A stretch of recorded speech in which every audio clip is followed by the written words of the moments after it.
Gênesis 16, do verso 7 ao verso 16, nos diz assim: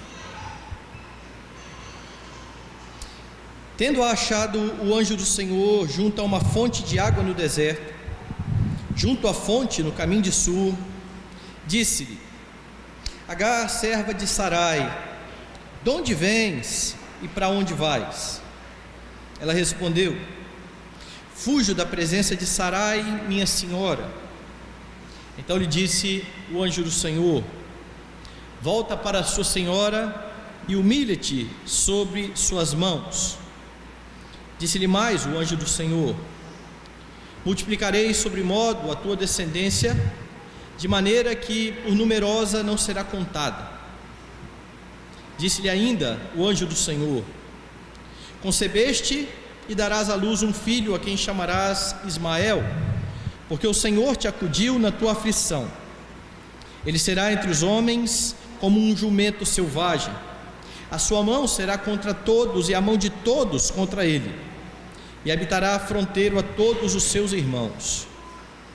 Então ela invocou o nome do Senhor que lhe falava: Tu és Deus que vê. Pois disse ela: Não olhei eu neste lugar para aquele que me vê. Por isso aquele poço se chama Beer-Lahai-Roi, está entre Cádiz e Bered. Agar deu à luz um filho a Abrão, e Abrão a seu filho que lhe dera Agar chamou-lhe Ismael. Era Abrão de 86 anos quando Agar lhe deu à luz Ismael. Vamos orar. Amado Salvador das nossas vidas, Senhor da nossa história, bendizemos o Teu nome, agradecemos tudo que o Senhor tem feito em nossas vidas, adoramos o Senhor na beleza da Tua santidade e rogamos, ó Deus, que nesse momento de culto, em que a Tua palavra será pregada, que o Senhor, ó Deus, venha falar com graça e misericórdia ao nosso coração, instruindo-nos a respeito do caminho que devemos andar. Damos graças em nome de Jesus. Amém. Meus irmãos, nós vivemos num mundo cheio de injustiças, e nós presenciamos injustiças, parece que com tanta frequência, que não é difícil nos tornarmos insensíveis às injustiças. Não é difícil fecharmos os olhos àquilo que vem ocorrendo à nossa volta, que é injusto, que no fundo sabemos até que é injusto, mas que não impacta mais o nosso coração, não nos causa mais tristeza. Porém, graças a Deus que Ele não é assim. Deus não age dessa maneira. E no sermão que eu preguei em dezembro aqui, foi o texto anterior ao texto que nós lemos nessa noite, nós vimos que a incredulidade de Sarai e a idolatria de Abrão trouxeram consequências trágicas tanto para a família de um modo geral, como para Sarai de modo particular, e consequentemente para sua serva Agar. Eles duvidaram que Deus iria conceder a descendência que havia prometido, e Sarai então tentou fazer as coisas do seu jeito. Ela apresentou a sua serva a Abrão, dizendo: Deita-te com a minha serva e eu trarei ao meu filho, ao meu colo, filhos por meio dela. Isso era uma tentativa exatamente de cumprir a agenda de Deus, porque na cabeça de Sarai, e parece que agora também com a anuência de Abrão, não teria mais uma forma de ter um filho entre ela e Abrão, visto a sua idade estar avançada, e Abrão também ser bastante idoso, fora o fato dela ser estéril. E ela então tenta arrumar as coisas do seu jeito, em vez de entregar o problema ao Senhor, colocar diante do Senhor, ela faz as coisas da sua maneira, e aí ela sofre por consequência do seu pecado, porque quando a sua serva se vê grávida do seu patrão, ela começa agora a desprezar a sua senhora. A minha sorte mudou, agora eu sou a mãe do filho do patrão. E isso traz bastante problemas para Sarai. Ela busca Abrão para resolver a questão, e Abrão entrega a sua serva nas mãos dela. Ela então comete grandes injustiças, ela intimida Agar, depois de Abrão não resolver a situação. Se você olhar para o texto do verso de número 6, que foi o do sermão passado, você vai ver que Abrão diz a Sarai: a tua serva está nas tuas mãos, procede segundo melhor te parecer. Resultado, Sarai humilhou-a e ela fugiu da sua presença. Ela foge, ela tenta escapar da sua senhora, porque ela havia sido humilhada. E como eu afirmei no sermão anterior a esse, a atitude da escrava em desprezar a sua senhora era uma atitude errada. Ela não deveria ter feito isso, mas isso não justificava também a resposta de Sarai. Uma atitude errada de alguém nunca vai justificar a sua atitude errada. O pecado que alguém comete contra você não justifica o pecado que você comete de volta contra essa pessoa. E o que você vai perceber nesse texto é que acontece nos versículos que nós lemos a reparação da injustiça que havia sido cometida. Como é que você percebe isso no texto? Primeiro, você percebe que o Senhor ordenou a volta da escrava, ordenou a volta de Agar. Veja aí dos versos 7 ao verso 9. Tendo achado o anjo do Senhor junto a uma fonte de água no deserto, junto à fonte no caminho de Sur, disse-lhe: Agar, serva de Sarai, de onde vens e para onde vais? Ela respondeu: fujo da presença de Sarai, minha senhora. Então lhe disse o anjo do Senhor: volta para tua senhora e humilha-te sob as suas mãos. O anjo do Senhor, a segunda pessoa pré-encarnada, aparece ali naquele momento. E a primeira coisa que você percebe aqui é que a iniciativa na história, em consertar toda a história, vem de Deus, parte do Senhor. É Ele quem vai em direção à escrava, é Ele quem começa a arguir a escrava, a fazer perguntas à escrava. E aqui é algo bastante interessante que eu sempre gosto de recordar: Deus é aquele que sabe de todas as coisas. Deus é aquele diante de quem estão patentes todas as coisas. O salmista chega a dizer que a palavra ainda não me chegou à língua e o Senhor já conhece toda. Não há nada que você pense que Deus não saiba. Não há nada que você vai falar daqui a 10 anos que Deus já não saiba. Deus sabe de tudo. Mas Deus se revela a esta escrava e lhe faz perguntas. Deus está aqui dando oportunidade para que ela exponha a sua aflição, para que ela diga a ele o que estava acontecendo. O Senhor argue a escrava: Agar, serva de Sarai, de onde vens? Para onde vais? O que você está fazendo? O que está acontecendo com a sua vida?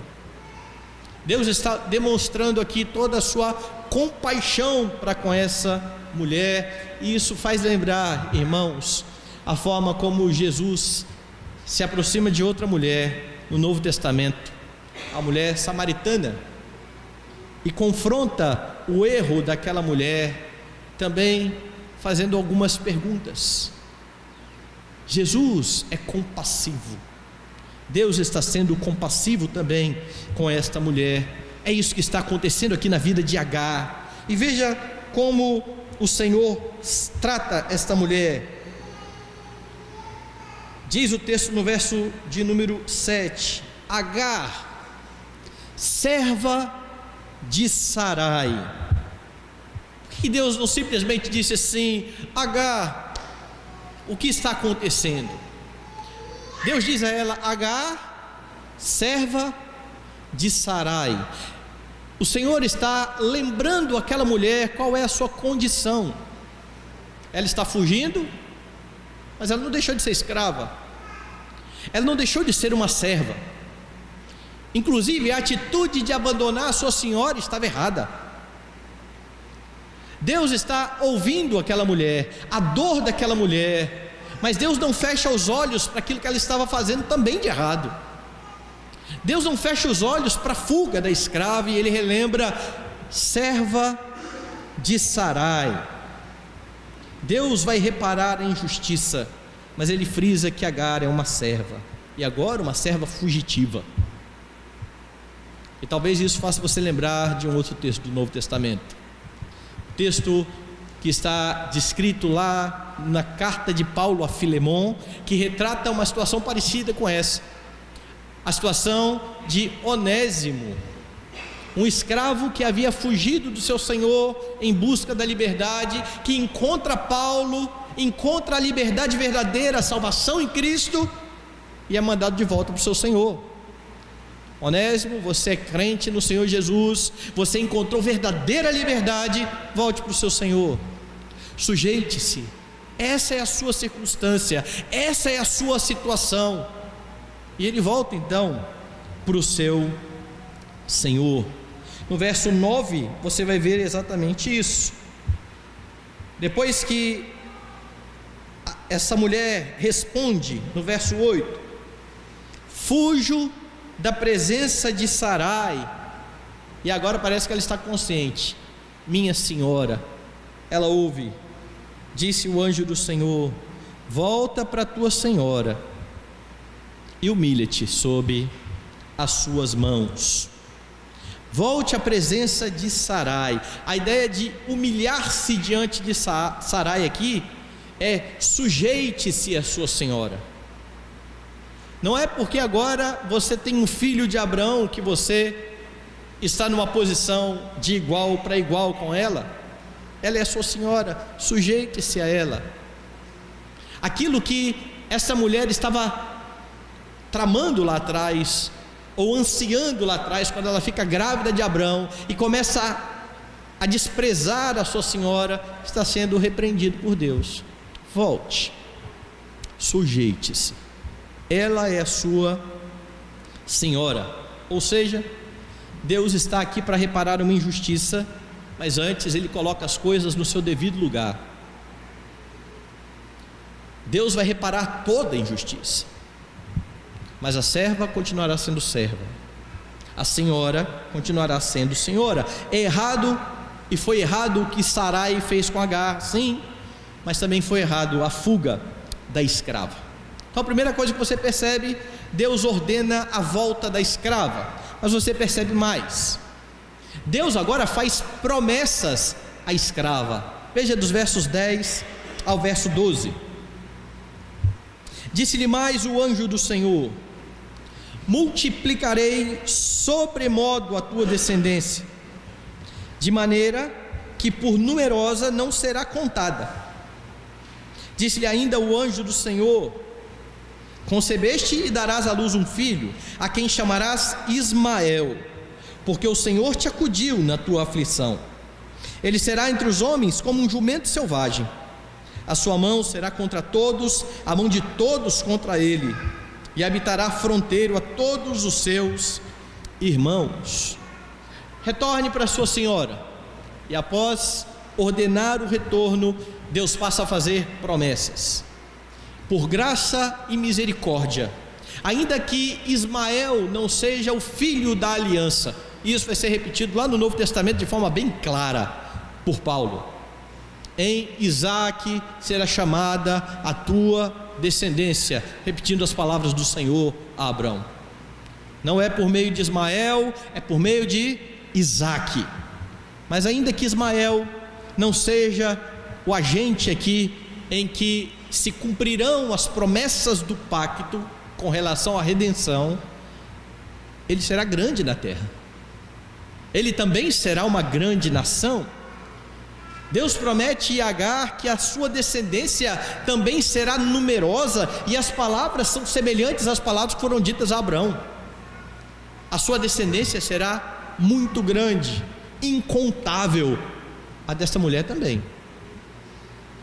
Deus está mostrando que Ismael, ou de Ismael, virá um grande povo.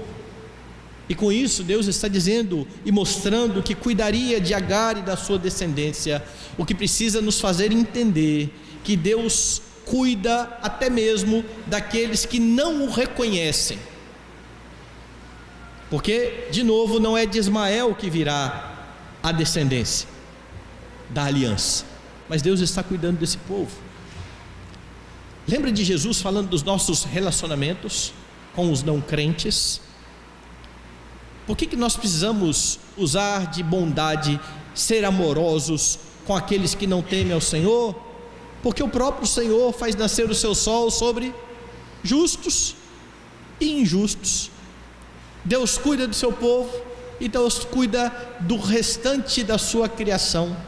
Paulo fala isso de forma semelhante quando afirma que o Senhor é o Salvador de todo o povo, e especialmente da igreja. E no contexto em que ele fala isso, Salvador não quer dizer, Salvador de todos os homens, não quer dizer que todos serão salvos, mas que Deus é o cuidador.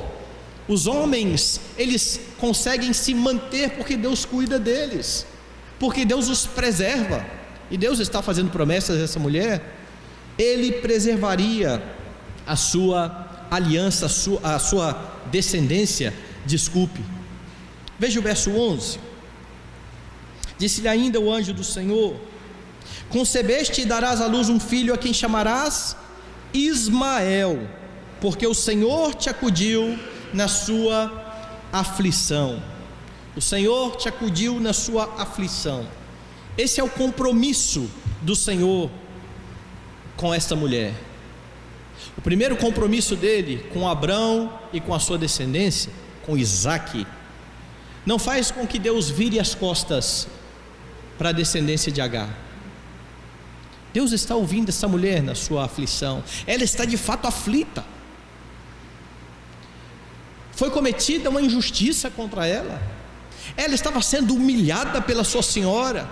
Deus está ouvindo o seu clamor e Deus está respondendo, dizendo que cuidaria desta mulher. O compromisso de Deus com a sua igreja não anula o compromisso de Deus com aqueles que estão fora do pacto. Deus é o cuidador deles, pelo menos até o dia em que o Senhor julgar toda a terra. Naquele dia haverá separação, naquele dia haverá distinção, mas o Senhor está preservando até mesmo os seus inimigos. Não é à toa que Ele manda que você ame os seus inimigos, porque Ele faz isso. Se Deus não cuidasse daqueles que são seus inimigos, daqueles que não temem, como Ele poderia exigir de nós que fizéssemos isso? Já que tudo aquilo que nós fazemos é um reflexo daquilo que Ele também faz. Seja misericordioso, porque Deus foi misericordioso com você. Ame, porque Deus te amou. Ame o seu inimigo. Deus te amou quando você era inimigo. Deus está cuidando e fazendo promessas a esta mulher. Deus vela pelos oprimidos.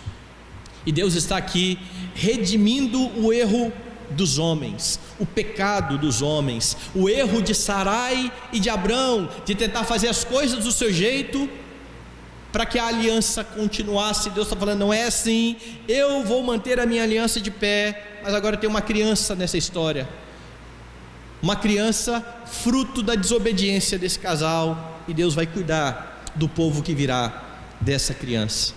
Deus protege aqui o injustiçado. E Ismael, o nome dessa criança, quer dizer exatamente isso: Deus ouve. Deus ouve. Veja a diferença dos nomes, é interessante. O filho da mulher que não está na aliança tem o nome de Deus ouve. O filho da mulher que está na aliança tem o nome de Ele riu. Lembrando o pecado de eles não crerem que a descendência viria de Abraão e de Sarai. Isaac, riso, ou ele riu. Não é irônico? Chega a ser irônico. Ismael, Deus ouviu, e aquela mulher em aflição, que vê o anjo do Senhor e que ouve promessas do anjo do Senhor, vai voltar para sua senhora. Mas tem mais, veja o verso 12: ele será entre os homens como um jumento selvagem, a sua mão será contra todos e a mão de todos contra ele, e habitará fronteiro a todos os seus irmãos. O lugar de Ismael no plano de Deus envolve, porém, uma vida difícil, uma vida dura. Haveria guerras. Veja a história e você vai ver exatamente que o povo que vai se opor a Israel está aqui até hoje. Deus está preservando essa linhagem, mas a existência seria complicada, a vida seria indócil, e as possessões seriam longe da terra da promessa. Eles não habitariam lá onde Deus fez promessas ao povo, eles habitariam longe da terra da promessa, vivendo em conflito com os seus irmãos, a despeito do cuidado, o que mostra que o pecado ele traz consequências. Eu creio que não é isso que um pai quer para o seu filho, tampouco um pai crente como Abraão, mas agora ele verá o seu filho em conflito com seus irmãos. Pecado, falta de confiança em Deus, vontade de fazer do seu jeito, vontade de que as coisas se resolvam logo, afinal de contas já passou, foi muito tempo, Deus não me deu um filho, eu vou arrumar um filho. Ele arrumou problemas para ele arrumou problemas para o seu filho. Deus faz promessas a Agar, e mais, Agar reconhece o favor de Deus por ela. Veja do verso 13 ao 16: então ela invocou o nome do Senhor que lhe falava: tu és o Deus que vê. Pois disse ela: não olhei neste lugar para aquele que me vê. Por isso aquele poço se chama Beer-lahai-roi, que está entre Cádiz e Bered. Agar deu à luz um filho a Abrão, e Abrão a seu filho que lhe dera Agar chamou-lhe Ismael. Era Abrão de 86 anos quando Agar lhe deu à luz Ismael. Agar dá um nome ao Senhor. Quer perceber uma coisa curiosa aqui? Esse é o único caso na Bíblia onde alguém confere um nome ao Senhor. O tempo todo Deus se apresenta com nomes diferentes, mas aqui uma pessoa está atribuindo um nome a Deus: tu és o Deus que vê. Essa escrava em aflição, que ouve o anjo do Senhor, agora reconhece que Deus é aquele que vê as suas aflições, que Deus está atento àquilo que acontece na sua vida, como está também na sua. As coisas não passam despercebidas diante desse Deus, e esse foi o reconhecimento da escrava, entendendo que o Senhor de fato viu a sua aflição. A sua exaltação aqui não é por estar grávida e agora o seu filho fará parte da aliança. Não é ele o filho da aliança. A sua exaltação é porque ela está percebendo, a despeito de todas as coisas, o cuidado de Deus com ela. Deus está cuidando dela. Ela entende de fato que o seu filho não é escolhido pelo Senhor. Deus está sendo claro: ele será grande, ele será uma grande descendência, mas ele não vai estar junto com seus irmãos, ele não habitará na terra da promessa. Mas ela está exultando ainda assim: Deus está cuidando de mim. E ao dar o nome ao Senhor, é como se ela estivesse dizendo o seguinte: eu agora vejo o Deus que me vê. Veja o verso 13: então ela invocou o nome do Senhor que lhe falava: tu és Deus que vê. Pois disse ela: não olhei eu neste lugar para aquele que me vê. Eu não vi aqui aquele que está me vendo, eu encontrei aquele que está olhando para mim. Essa é a ideia do texto. E essa mulher está reconhecendo todo o favor de Deus para com ela, a despeito de tudo que havia acontecido.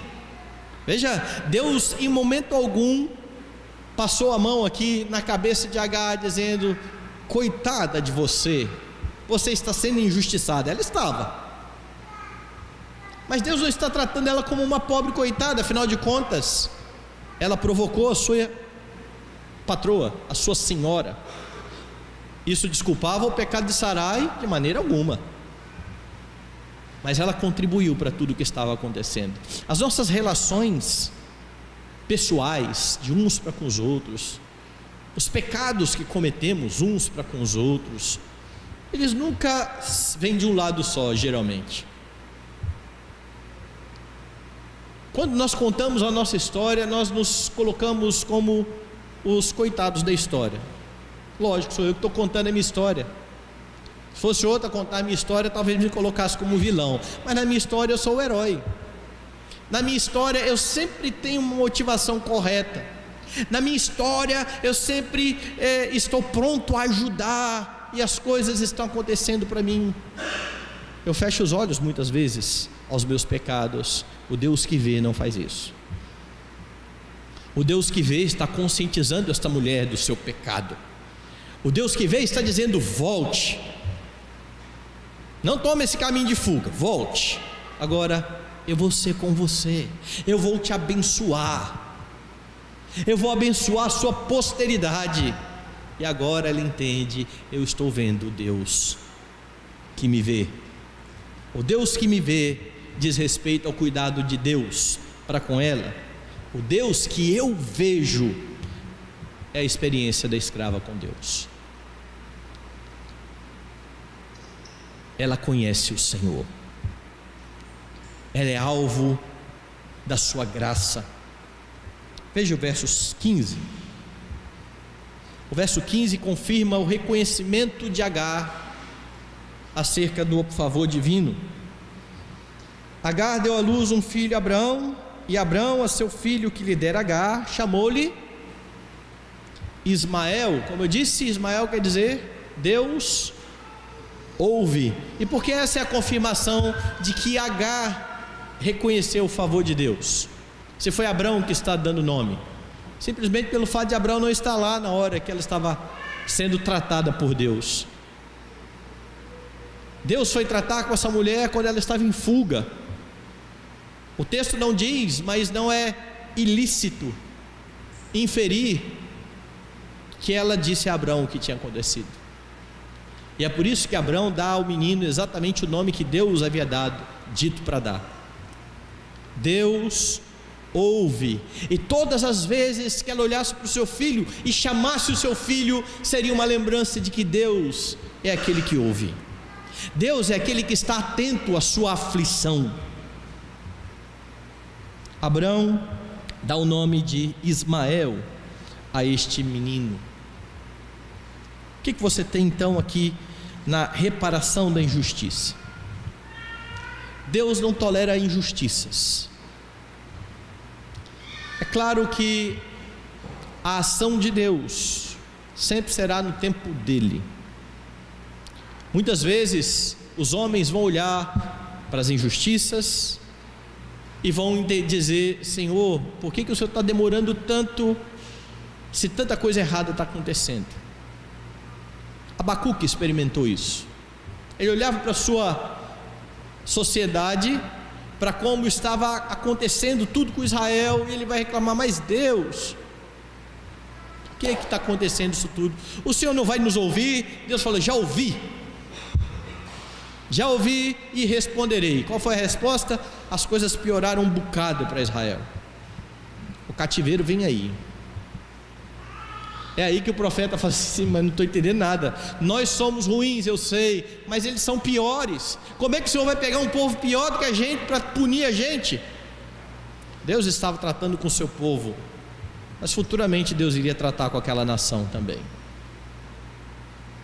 Deus age no seu tempo. E aqui, no caso de Agar, isso foi bem rápido. Deus procura esta mulher, encontra essa mulher em sua aflição, tão logo ela sai da casa da sua senhora. E o texto ensina que mesmo abençoando a descendência de Agar para ser numerosa, essa mulher, esta escrava, precisa voltar para casa. Em tudo isso, até na volta para casa, Agar reconhece o favor divino. Pense então em algumas aplicações que temos aqui para nós. Deus é aquele que não tolera injustiças. E nós não podemos, irmãos, como servos do Senhor, fechar os olhos para aquilo que acontece ao nosso redor. Nós somos colocados nesse mundo como sal da terra e luz do mundo. A ideia de sal é de que nós somos aqueles que vamos preservar, conservar esse mundo. Nós fomos colocados para isso, com uma advertência: se o sal vier a ser insípido, e se o sal perder as suas funções, ele não serve para mais nada. Nós somos servos do Deus justo, e nós não podemos fechar os olhos àquilo que acontece, irmãos, ao nosso redor. A vida cristã envolve o nosso compromisso com a nossa sociedade e com a luta para que a justiça prevaleça sempre. E com isso eu não estou insinuando que a igreja precisa se engajar organizacionalmente para que isso aconteça e vá fazer boicote ao governo. Eu estou falando de mim e de você, como cidadãos e cristãos, ou inverta, como cristãos que são cidadãos de uma nação, de uma cidade, de um estado. Às vezes nós ficamos esperando o clamor da igreja. Eu acho engraçado isso até. Acontece alguma coisa e o pessoal vai para a rede social, e a Igreja Presbiteriana do Brasil não vai dizer nada. Olha, para a Igreja Presbiteriana do Brasil dizer alguma coisa, ela precisa se reunir em concílio, porque ninguém fala em nome da Igreja Presbiteriana do Brasil, nem o presidente do Supremo Concílio da Igreja Presbiteriana do Brasil. Quem que disse isso? A Constituição da Igreja.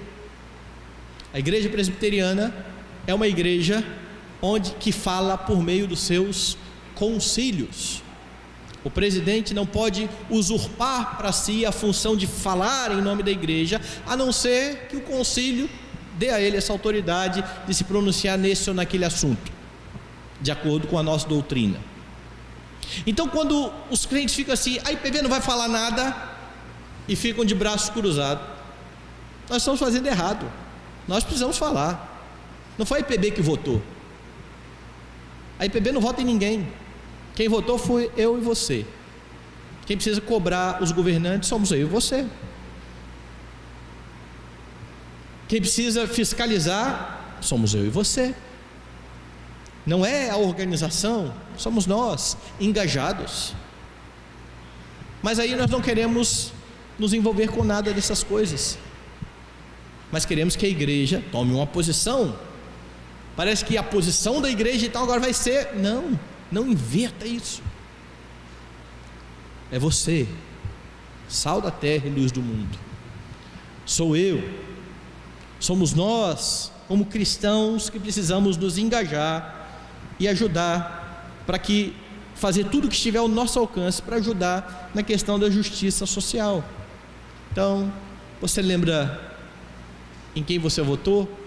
Não para presidente, para os outros cargos, vereador, deputado. Você tem visto o que essas pessoas têm feito?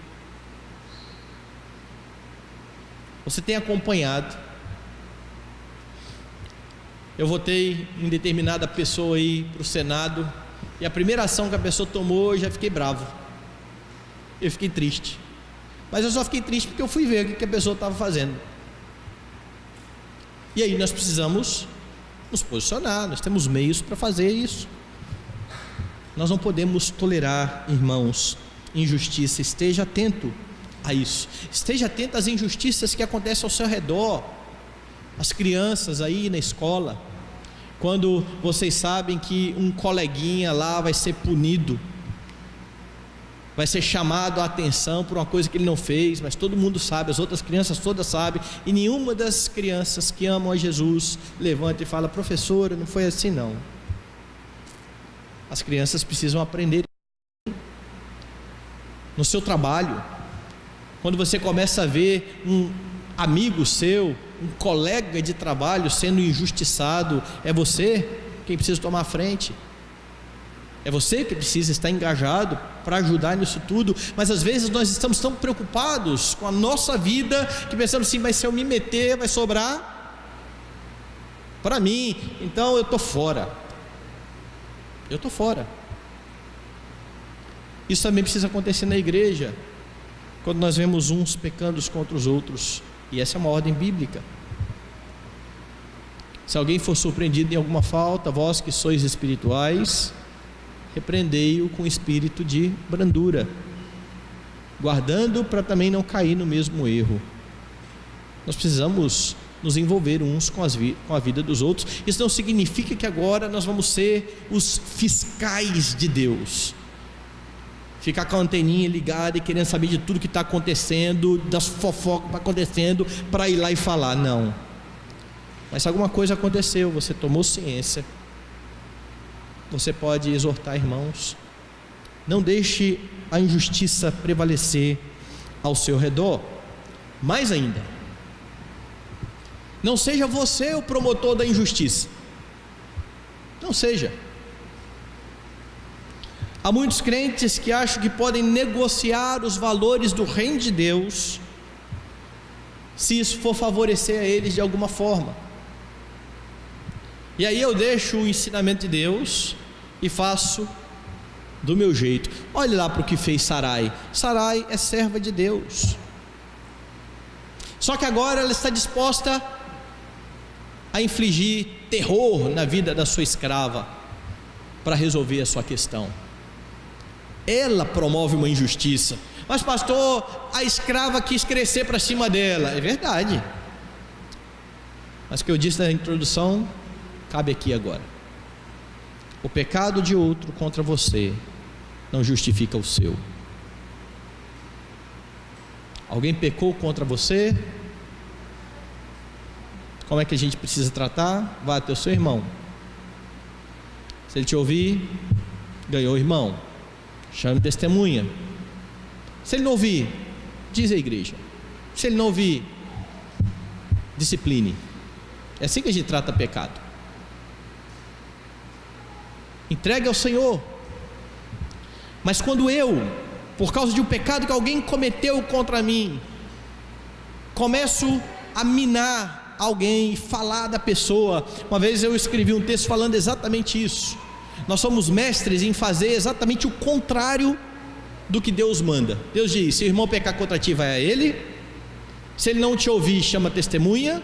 Se ele não ouvir, diz à igreja. Se ele não ouvir, exclua da igreja. Esse é o caminho de Deus. Geralmente o nosso caminho é o inverso desse. O irmão pecou contra mim, excluí da minha igreja. Da minha. Qual é a minha? A minha é a minha, que eu convivo. Então agora eu sento nesse banco, longe dele. Eu não estou no círculo onde ele está. Eu não estou junto dele, excluí da minha igreja. E aí, o que eu faço depois disso? Agora eu chamo testemunha. Mas não é testemunha, fofoca mesmo. Olha, fulano fez isso assim comigo, fez assim, assim, assim, está me tratando assim, assim, assado. Talvez um dia eu fale com o meu irmão. Nós invertemos. Isso é promover injustiça. Isso não é fazer o que a Escritura diz para fazermos. E nós precisamos, irmãos, cuidar para não cometer injustiças. Servos de Deus cometeram no passado. Nós por vezes fazemos isso, mas nós precisamos vigiar o nosso coração o tempo todo. Como eu disse, crentes têm achado que podem negociar valores do reino. Anos atrás aconteceu um episódio terrível. A chamada bancada evangélica começou a negociar com o governo, ameaçando, dizendo: nós vamos fazer uma CPI contra a corrupção se o governo não fizer o que a gente quer que o governo faça. E eu fiquei com tanta raiva nessa época, porque se eles estão ameaçando a fazer uma CPI, é porque há problema. Quem vai fazer uma CPI se não tem problema? É à toa. Então, se o governo deve, CPI, denuncie. Mas eles ficaram com a carta na manga, porque eles queriam outras coisas. Governo, faz o que que quero que você faça, e eu deixo a CPI de lado. Isso é promover injustiça. Isso anos atrás. Mas agora, recentemente, nessas últimas semanas, o filho do presidente está aí envolvido num problema. Ele é culpado ou inocente? Não sei. Quando apurar, nós vamos saber. Mas o que me causa estranheza e tristeza é o discurso de crentes que começam a já dizer assim: gente, ele roubou, se ele roubou foi pouquinho, isso nem se compara com o que o outro governo fez. Mas não, essa não é a questão. Essa não é a questão. O que o outro governo fez tem que ser tratado, punido, mas se esse aqui fez, também tem que ser punido. Me fez lembrar lá daquele candidato antigo, que foi candidato até a presidente uma vez, que em São Paulo o slogan era qual? Rouba, mas faz. Então tá bom demais, pelo menos está fazendo. O outro rouba e não faz nada, então melhor roubar, votar no que está roubando e está fazendo. Essa lógica não se aplica a nós. Nós não podemos enxergar o mundo dessa maneira. Nós não podemos defender o que está errado, se é que está errado. Vai ser verificado. Nós não podemos colocar a nossa esperança no governo. E como eu disse pela manhã na escola dominical, eu penso aqui que muito desse discurso de tentar defender os possíveis erros que estejam acontecendo já é o desespero de pensar que talvez, quem sabe, tudo possa ir por água abaixo. Deus está no trono. Ele é soberano. Ele reina, ele coloca reis, ele dispõe reis. E nós fazemos o que é correto.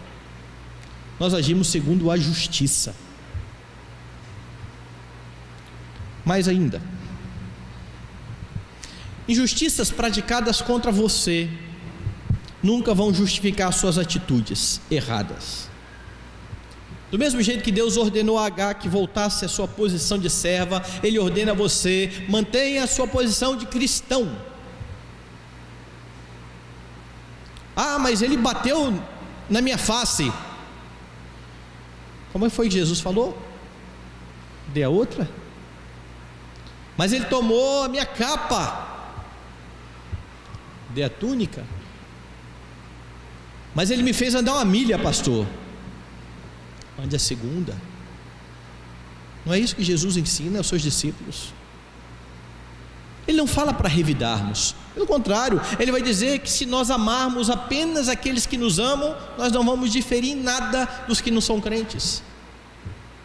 Nós vamos mostrar que nós somos crentes, nós somos diferentes com aqueles que nos odeiam, que são os nossos inimigos. Nós precisamos tratá-los bem. Se teu inimigo tiver fome, dá de comer. Se ele tiver sede, dá-lhe de beber. Nós não podemos estar contados entre o número daqueles que são chamados por Jesus de hipócritas.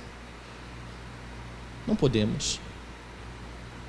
E nós temos o Espírito em nós, nos capacitando a agir de forma correta. Nós temos a palavra diante de nós, que revela tudo aquilo que nós precisamos para a nossa vida e para a nossa piedade.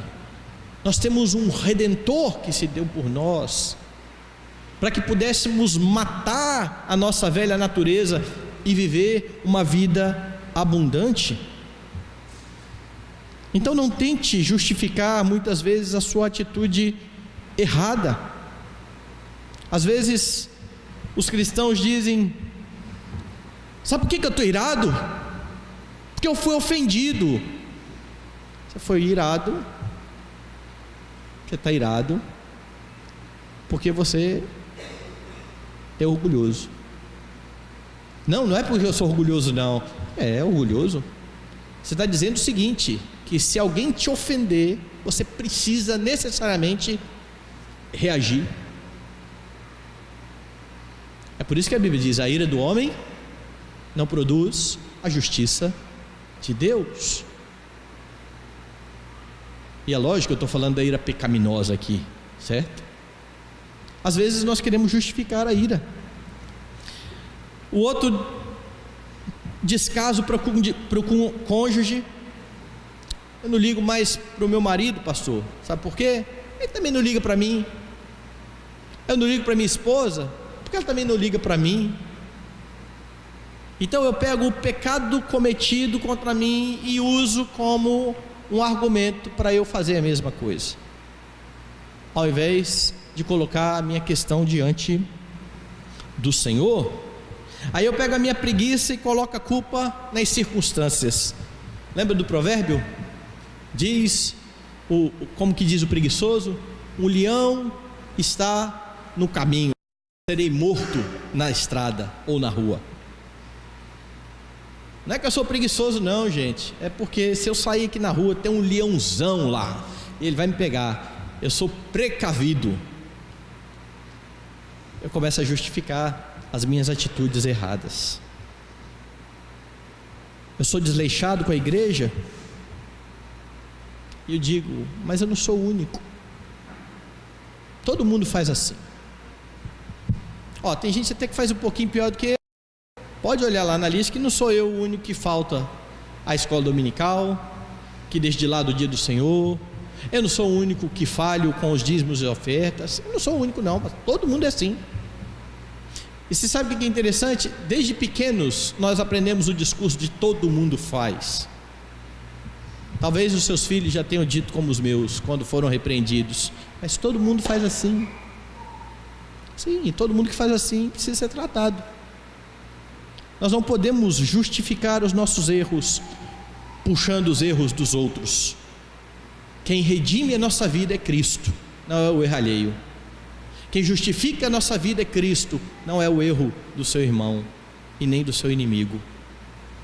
Então, em vez de agir assim, confesse a sua falta e espere no Senhor. Abra lá a palavra de Deus na epístola de Pedro, primeira epístola de Pedro, e tome como exemplo a vida do Senhor Jesus Cristo. Pedro, no capítulo 2, a partir do verso 18,